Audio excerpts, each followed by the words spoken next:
السلام علیکم ورحمۃ اللہ وبرکاتہ۔ پیارے طلباء، آج ہم lesson number 25 class 10th subject biology اور ٹاپک سمبیوسس کے لحاظ سے ڈسکس کریں گے۔ کل کے لیکچر میں ہم نے میوچولزم کو ڈسکس کیا تھا اور اس سے ایک دن پہلے والے لیکچر میں ہم نے پیراسٹزم کو ڈسکس کیا تھا۔ آج ہم اسی سمبیوسس کے تیسری مثال، تیسرے حصے کومینسلزم کو ڈسکس کریں گے۔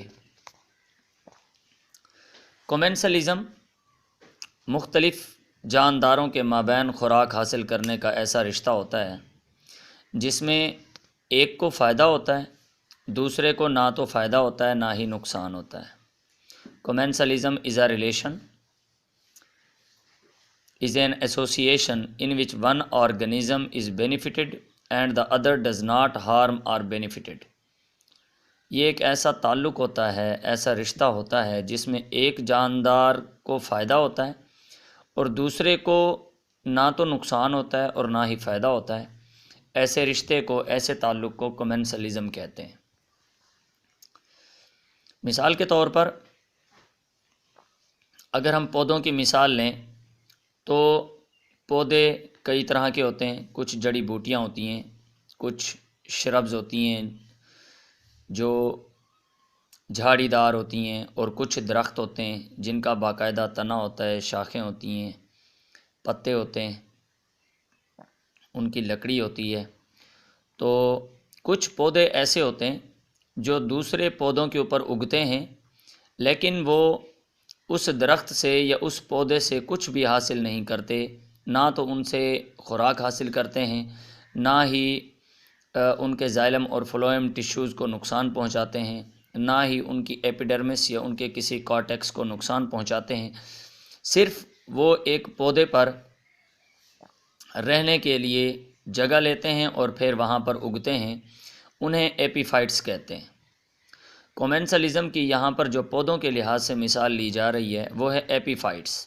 ایپی فائٹس ایسے پودے ہوتے ہیں جو دوسرے درختوں کے تنوں پر یا شاخوں پر اگتے ہیں اور پھر وہ ماحول سے، نمی میں سے پانی لیتے ہیں اور فوٹوسنتھیسس کے ذریعے خوراک تیار کرتے ہیں۔ تو اس طرح وہ اپنے ہوسٹ پلانٹ سے کچھ بھی خوراک کے طور پر حاصل نہیں کرتے یا ان کو کوئی نقصان نہیں پہنچاتے۔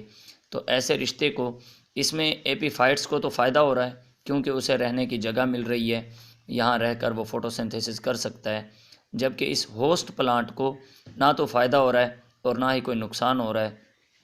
اس ریلیشن کو، اس رشتے کو کومینسلزم کہتے ہیں۔ اس کے بعد جانوروں کے لحاظ سے ایک مثال ہے سکر فش۔ سکر فش ایک چھوٹی مچھلی ہوتی ہے جو ایک بڑی مچھلی ویل کے ساتھ چمٹ جاتی ہے۔ جو بڑی مچھلی ہوتی ہے ویل، یہ سمندر کے ایک حصے سے دوسرے حصے میں خوراک حاصل کرنے کے لیے جاتی ہے۔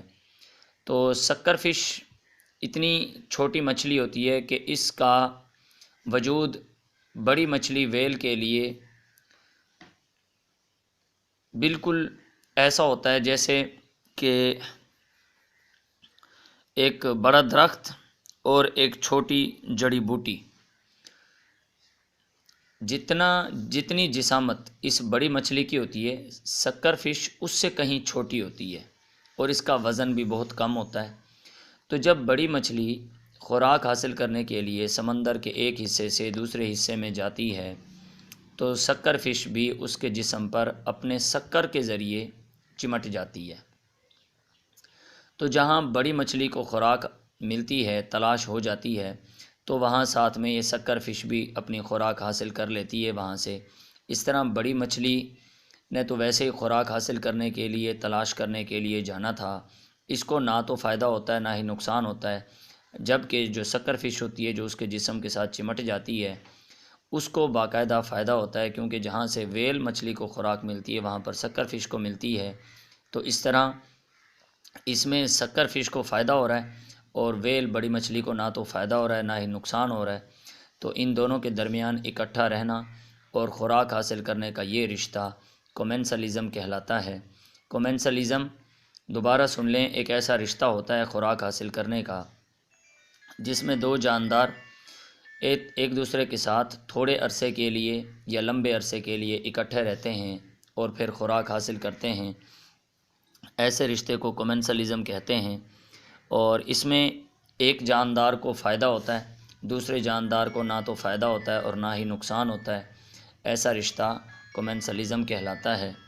تو انشاءاللہ تعالی نیکسٹ ٹاپک میں ہم فطرت کا تحفظ ڈسکس کریں گے کہ ہم اپنی فطرت کو، اپنی نیچر کو اس ماحول کی آلودگی سے کیسے بچا سکتے ہیں۔ اللہ تعالی ہم سب کا حامی و ناصر ہو۔ اللہ حافظ۔